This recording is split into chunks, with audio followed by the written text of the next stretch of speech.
आज हम बहुत ही इंटरेस्टिंग टॉपिक साथ ही साथ बहुत ही इम्पॉर्टेंट टॉपिक के बारे में बात करेंगे। वो है एज अ पेशेंट आपके क्या राइट्स हैं। तो ध्यान से वीडियो को एंड तक ज़रूर देखें ताकि आप अपने हुकूक, अपने राइट को जान पाएँ और किसी के हाथों बेवकूफ़ ना बने। इंसान होने के नाते हम सब के कुछ ना कुछ राइट्स हैं। पेशेंट्स के भी राइट हैं, डॉक्टर्स के भी राइट्स हैं, हेल्थ केयर प्रोवाइडर के भी राइट्स हैं। एटलीस्ट हमें खुद के राइट्स के बारे में मालूम होना चाहिए। हमेशा दो तरफा बातें होनी चाहिए। यहाँ हम चूँकि पेशेंट्स के राइट के बारे में बात करेंगे तो टॉपिक से डाइवर्जन ना हो जाए। अपील है सारे डॉक्टर्स से कि you are a educated people and you are serving the humanity but you are also vulnerable to injustice. तो प्लीज़ ऑल डॉक्टर्स, आप भी अपने राइट्स को सही से जानें और समझें ताकि आप भी अपने आप को गलत इंटेंशन, गलत सिचुएशन में पड़ने से बचा सकें और लोगों को quality hassle free service provide कर पाएँ। तो चलिए आते हैं अपने टॉपिक पे।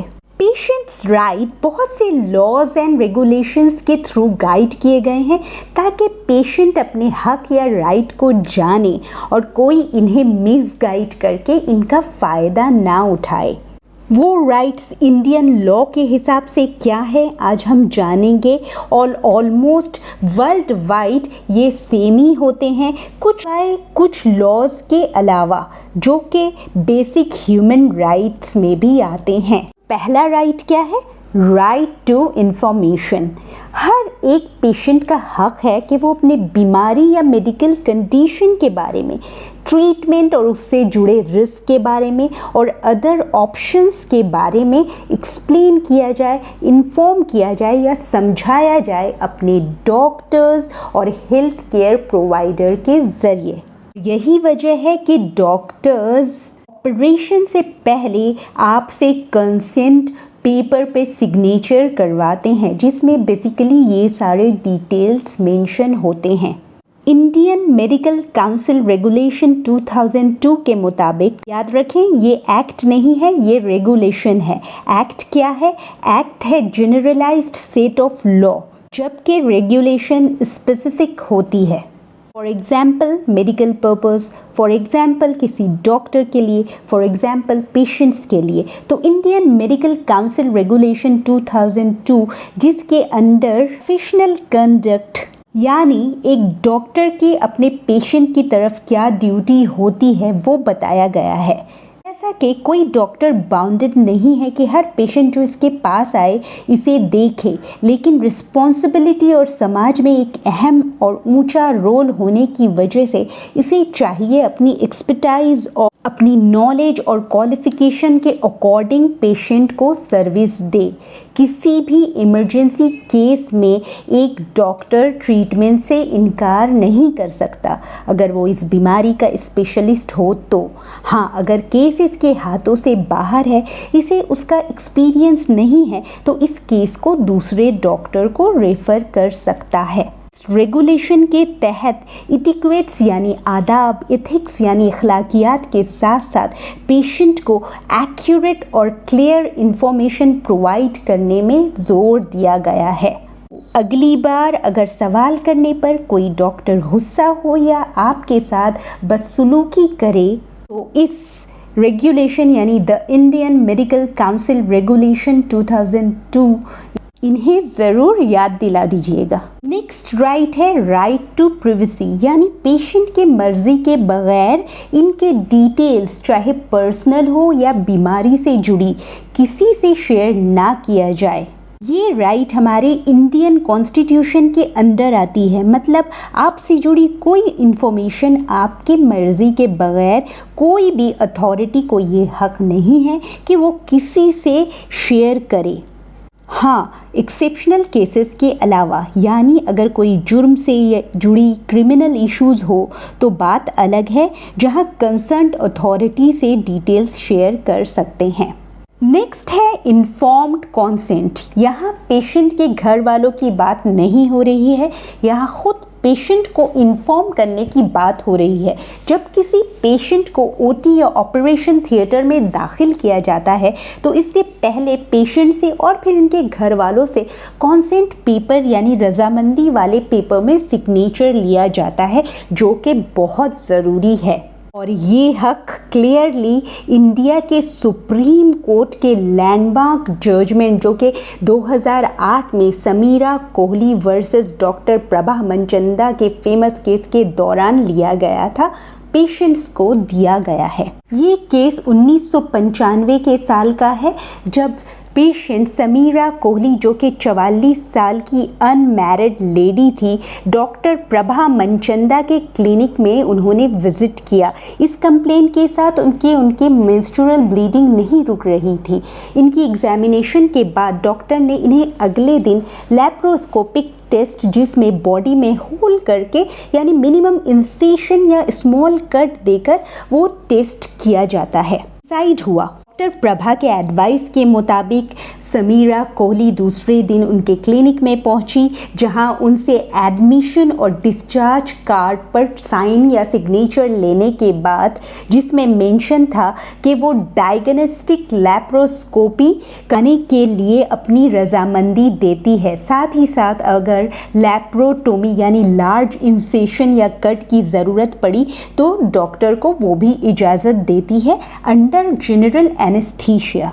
लेकिन डॉक्टर ने प्रोसीजर के दौरान देखा कि इन्हें इंडोमेट्रियोसिस यानी यूटेरस या बच्चे दाने की बीमारी है, तो डॉक्टर ने पेशेंट समीरा के बेहोशी की हालत में इनकी मां सोमा कोहली से कॉन्सेंट पेपर पर सिग्नेचर लिया और पेशेंट की हिस्टेरेक्टोमी यानी बच्चे दानी को काट कर निकाल दिया।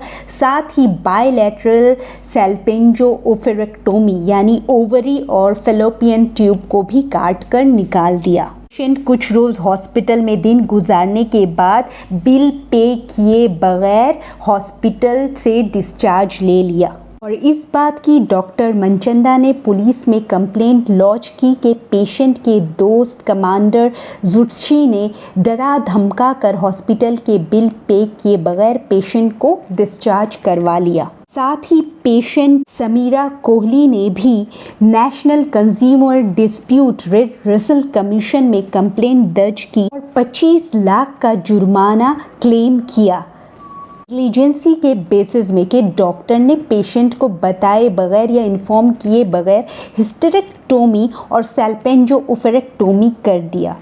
इस सवालात जो इस केस में उठते हैं वो हैं, क्या पेशेंट की कॉन्सेंट लेनी ज़रूरी है अलग से एब्डोमिनल हिस्टेरेक्टोमी करने या बायलैटरल सैल्पेंजोओफेरेक्टोमी के लिए, जबकि इस केस में ऑलरेडी लैप्रोस्कोपिक टेस्ट और लैप्रोटोमी के लिए पेशेंट कॉन्सेंट ले लिया गया था। ये ऑपरेशन इतना ज़रूरी था कि जिसकी वजह से पेशेंट की जान जा सकती थी, इसलिए पेशेंट के कॉन्सेंट के बगैर ऑपरेशन किया गया। और क्या डॉक्टर प्रभा मनचंदा सच में कसूरवार थी असॉल्ट और नेग्लिजेंसी के लिए, और इन्हें मिस कोहली को डैमेज के तौर पर कंपनसेशन पे करना चाहिए था? डॉक्टर प्रभा मनचंदा की इस अर्जेंट डिसीजन या एक्शन को इनके सर्विस में कमी मानी जानी चाहिए। तो चलिए इस बात को और अच्छे से समझते हैं, क्योंकि बात दोनों तरफ से होनी चाहिए ताकि इंसाफ हो सके। पहले तो ये समझ लीजिए कॉन्सेंट क्या है। कॉन्सेंट इस परमिशन को कहेंगे जो पेशेंट से किसी तरह की सर्जरी या डायग्नोस्टिक टेस्ट से पहले ली जाती है इनके सिग्नेचर के जरिए। ये कॉन्सेंट वैलिड और रियल तब मानी जाएगी जब पेशेंट अपनी मर्जी से बिना किसी दबाव के ये कॉन्सेंट दे। पेशेंट कॉन्सेंट देने के लायक हो यानी मेंटली स्टेबल हो, कॉन्शियस हो, पूरी होशो हवास में हो, पेशेंट को इस प्रोसीजर या सर्जरी के नेचर से रिलेटेड सारे इंफॉर्मेशन दिए गए हों। नेचर यानी सर्जरी का मकसद क्या है, रिस्क क्या है और ऑल्टरनेटिव्स क्या है। और मेडिकल नेग्लिजेंसी क्या है? किसी डॉक्टर, हॉस्पिटल या हेल्थ केयर प्रोफेशनल के मैल प्रैक्टिस, गलत ट्रीटमेंट, गलत डायग्नोसिस, गलत आफ्टर केयर और हेल्थ मैनेजमेंट गलतियाँ, और ये गलतियाँ किसी तरह की कोताही यानी नेग्लिजेंसी की वजह से हो और पेशेंट को इससे नुकसान पहुँचे, तो मेडिकल नेग्लिजेंसी कहलाएगी। मिस कोहली के केस में नेग्लिजेंसी को तफ्तीश या इन्वेस्टिगेट करने के लिए बुलैम टेस्ट किया गया। बुलैम टेस्ट एक वेल नोन स्टैंडर्ड टेस्ट है जिसमें कमेटी का काम है मेडिकल प्रैक्टिशनर के नेग्लिजेंसी या काम में किसी तरह की कोताही को पता करना। और ये बुलैम टेस्ट बहुत ही सिंपल रूल फॉलो करता है। कोई डॉक्टर मेडिकल ओपिनियन या मेडिकल लॉज या जिम्मेदारी के तहत काम कर रहा है, उसे फॉलो कर रहा है, तो इसे मेडिकल नेग्लिजेंसी का गिल्टी या दोषी नहीं माना जाएगा। यानी किसी पेशेंट के कॉन्सेंट लेने से पहले इस केस से रिलेटेड इंफॉर्मेशन देनी होगी जो कि मेडिकल ओपिनियन के मुताबिक हो। सेम सर्जरी की एक्सप्लेनेशन दो अलग पेशेंट के लिए अलग अलग हो सकती है, इनके मेंटल और फिजिकल कंडीशन को देखते हुए। यानी एक डॉक्टर को चाहिए कि वो अपने पेशेंट को समझकर इसके मुताबिक अपने मेडिकल ओपिनियन सही से इसके सामने रखे। पेशेंट को बग़ैर बताए किसी तरह का ऑपरेशन करना, एक तरह से इस पर हमला या असॉल्ट करना है, इसे नेग्लिजेंसी करार दी जाएगी, सिवाय एक कंडीशन के, that is principle of necessity. यानी अगर पेशेंट की जान खतरे में हो और कॉन्सेंट पेशेंट देने के लायक ना हो और इसे पोस्टपोन करना मतलब पेशेंट की जान को ख़तरे में डालना है, तो फिर इस कंडीशन में इमरजेंसी डिसीजन ली जा सकती है। डिफिशियंसी इन सर्विस जो कि कंज्यूमर सेक्शन 211 प्रोटेक्शन एक्ट 2019 के तहत इसी तरह की गलती, कमी या कोताही जिसकी वजह से कंज्यूमर को नुकसान या किसी तरह की इंजरी हो और इससे जानबूझकर सारे इंफॉर्मेशंस छिपाए जाएं, तो इस इंसान को या सर्विस प्रोवाइडर को तयशुदा सर्विस प्रोवाइड करने में नाकाम यानी डिफिशियंसी इन सर्विस मानी जाएगी।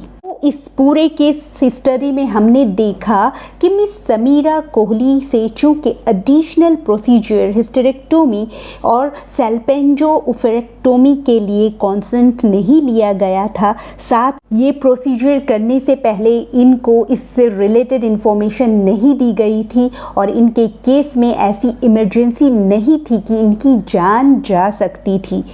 तो एडिशनल प्रोसीजर इनके कॉन्सेंट के बगैर करना, जबकि वो मेंटली स्टेबल भी थी, इन सारी बातों के मद्देनज़र 16 जनवरी 2008 में सुप्रीम कोर्ट ने एक लैंडमार्क जजमेंट पास किया जिसमें डॉक्टर प्रभा मंचन असॉल्ट, बैटरी और डिफिशियंसी इन सर्विस के तहत दोषी पाई गई और इन्हें मिस समीरा कोहली को कॉम्पनसेशन के तौर पर 25,000 पे करना पड़ा और हॉस्पिटल के ड्यू बिल्स को भी खारिज कर दिया गया।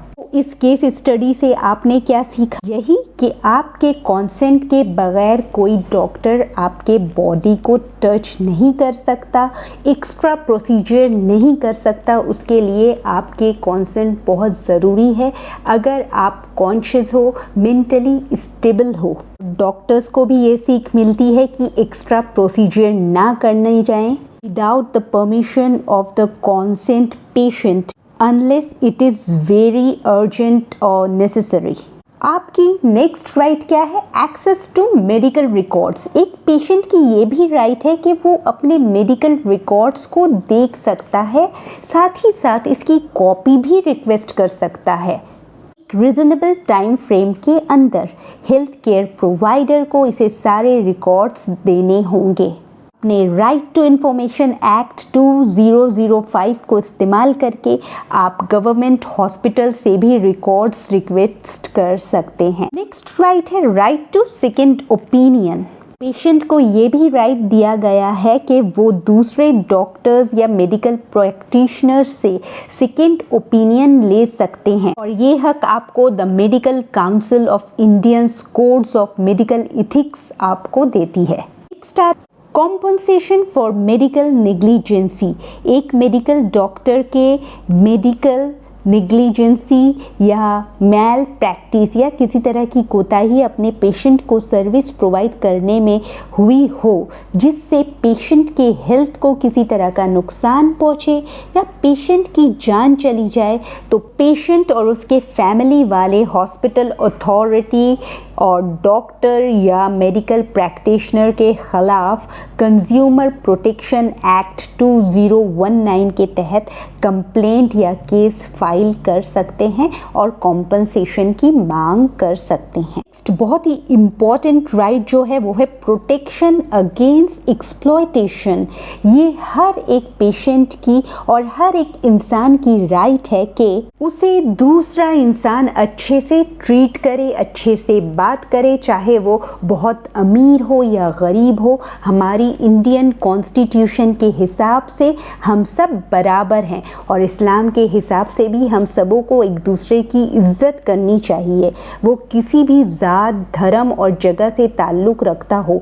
ठीक इसी तरह हेल्थ केयर प्रोवाइडर या डॉक्टर को पेशेंट से और पेशेंट को डॉक्टर से वेल बिहेव करना चाहिए। ये दोनों एक दूसरे पर राइट्स रखते हैं। इसका इस्तेहसाल या एक्सप्लॉयटेशन नहीं करना है, चाहे वो गवर्नमेंट हॉस्पिटल के डॉक्टर्स हों या प्राइवेट हॉस्पिटल या नर्सिंग होम के डॉक्टर्स। पेशेंट के साथ इज्जत से पेश आना है। लेकिन अक्सर देखा जाता है कि कुछ सरकारी हॉस्पिटल्स में पेशेंट से अच्छे से बात नहीं की जाती, जबकि इन्हें पेशेंट को सर्विस प्रोवाइड करने के लिए सैलरी मिल रही है। ठीक इसी तरह लोग पे करके प्राइवेट में दिखाते हैं, वहाँ भी कुछ डॉक्टर्स पेशेंट से बदतमीज़ी या डिसरिस्पेक्टफुली बात करते हैं। ये अनएथिकल है और हमारी लॉ जो है ऐसा करने से हमें रोकता है। पेशेंट से बदतमीज़ी करना, ओवर चार्ज करना, अननेसेसरी टेस्ट करवाना, अननेसेसरी मेडिकल इंटरवेंशन या ऑपरेशन, तो ये अनएथिकल है और हमारी लॉ ने ऐसा करने से रोका है। कि भी नोट रखें कि कोई केस अगर सीरियस है तो आप लीगल हेल्प ले सकते हैं किसी लॉयर के पास जाकर। जब आपने अपनी राइट्स जान ही लिए हैं एज अ पेशेंट, तो अपनी रिस्पॉन्सिबिलिटी भी जानिए कि एज अ पेशेंट आपकी क्या रिस्पॉन्सिबिलिटी है।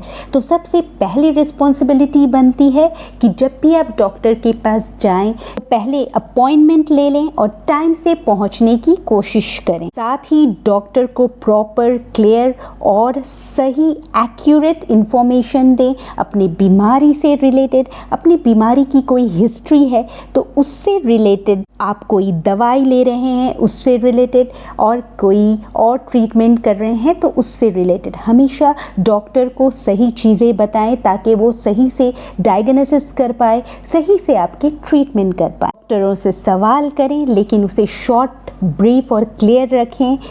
बेवकूफ़ी भरी सवाल करके उनके वक्त को ज़ाया ना करें। हो सकता है ऐसे हालात में वो आपसे बदतमीज़ी कर बैठें, इसलिए अपने क्वेश्चन को शॉर्ट, ब्रीफ और क्लियर रखें। अपनी बीमारी से रिलेटेड क्वेश्चन करें। अपनी मर्ज़ी से ट्रीटमेंट को बंद ना करें और अपनी मर्ज़ी से ट्रीटमेंट को शुरू ना करें।